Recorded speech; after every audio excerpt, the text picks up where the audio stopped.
you're at the center of a major controversy, and that's not going to go away. And what would you say? This is kind of a stock question, but I don't know how to more intelligently formulate it. What frightens you about yourself? What do you think about you what are your characterological weaknesses? Like, you're in a rough position, and it's necessary when you're in a position like yours is to be very aware of your various sins and stupidities. And so, you said you've been very emotionally upset about what's happened to you, and you've been traumatized in prison, and you've had your finances demolished, and you've been the target of judiciary investigations for a very long time. That's very stressful. It can make people, what would you say, touchy and volatile, and I can actually understand that.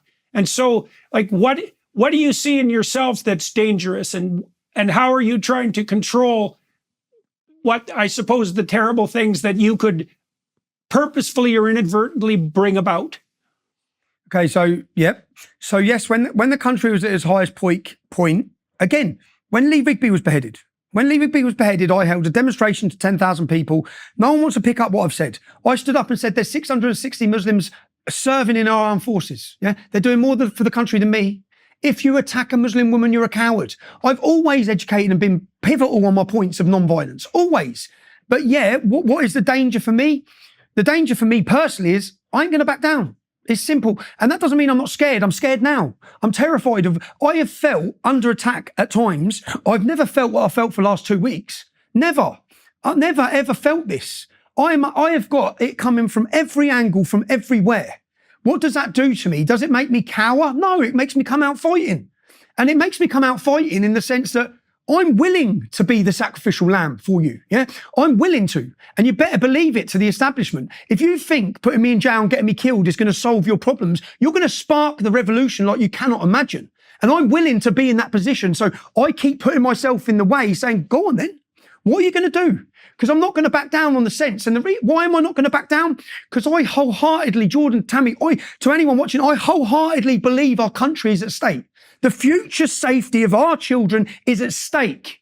We're supposed to shut up and remain silent whilst we're replaced, whilst hostile communities are brought into our nation, whilst our rights and freedoms are taken. If you know how after the last 7 days you can't see our rights and freedoms are being taken, well, we're not going to remain silent while they take them. And I'm going to scream it from the hilltop. So what faults do I have? That's my fault. My fault is that I should have backed down a long time ago. I should remain silent. Probably anyone reviewing this may say I come across as aggressive. I'm passionate, and I'm passionate because I've had every thought and every worry going through my mind for the last 2 weeks as I watched the entire establishment's media, government, politicians lie about me. But I also know there's an army of people watching this who have seen their lies. So there's people that you think you can just silence me. It's not going to work. You're going to martyr me. And I'm not going to back down. And do you know what? You're going to create 1,000 Tommy Robinsons. You've already done that with your actions over the last 7 days. They've already done that. So there is no winning for them at this current situation. People are awake. People aren't backing down. Our fight for freedom our fight and love for freedom will outweigh your want for tyranny. And right now we're facing tyrannical forces that wish to enslave us and take our speech, something that's our God-given right. You're not taking it, not without a fight. So and what does that fight ensue? I'm not calling for people to commit violence. I never have. What I'm saying is we will use our platform, we will awaken people, and whatever move they make next, whether it's been my imprisonment, you see, putting people in prison for 30 months for something said on Facebook, you're actually doing our job. Our cause to awaken people, you're helping with it. So each time they try to crush it, you're actually creating more people, and they think that they can scare people into silence. And as I said, I stood in Trafalgar Square and said to the establishment, what you're witnessing now is the British spirit. Do you see what they've done since that day? Is try to break that British spirit. I don't think they'll be successful. And the reason they need to censor this video you're watching now, they need to censor it because it has the ability to awaken more people. It has the ability to inspire more people. And they know that. They know that, which is why they must have total control. You're going to go back to the UK, you said, if I got this right, near the end of October to face the music. That's the plan.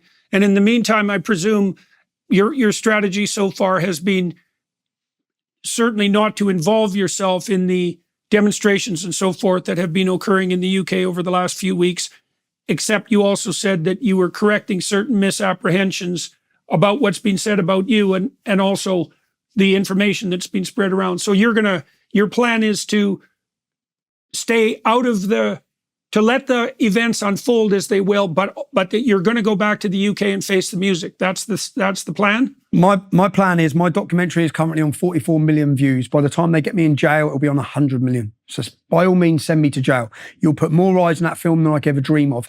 People need to realise the weaponisation of the court system against the people. It's not right. It's not right. And people need to know what they're doing and how they're silencing dissident voices across the West. They need to understand it. If we're going to stop it, people need to understand it. If Donald Trump gets elected, he needs to break this.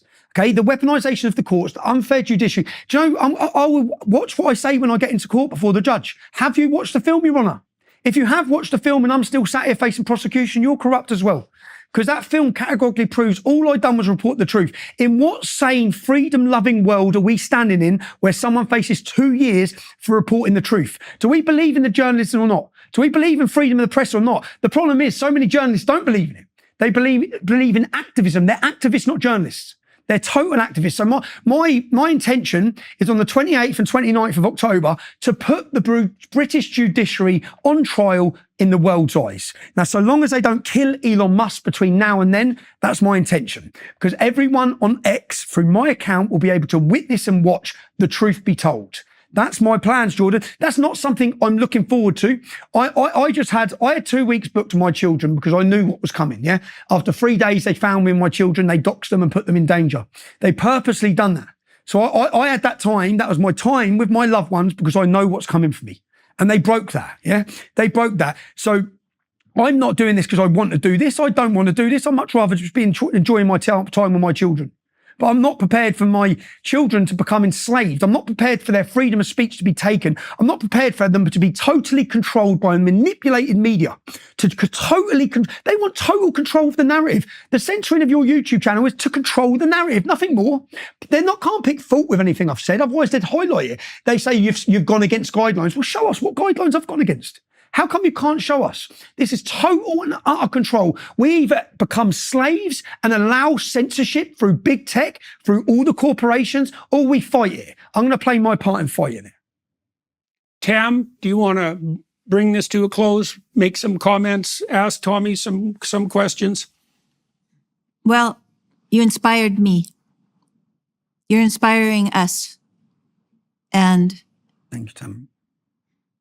And our countries and our values are worth fighting for. And it's time for people, I think it's time for people to see the next right thing to do and then to do it, not to turn away. Not to turn away and not to think it's someone else's fight.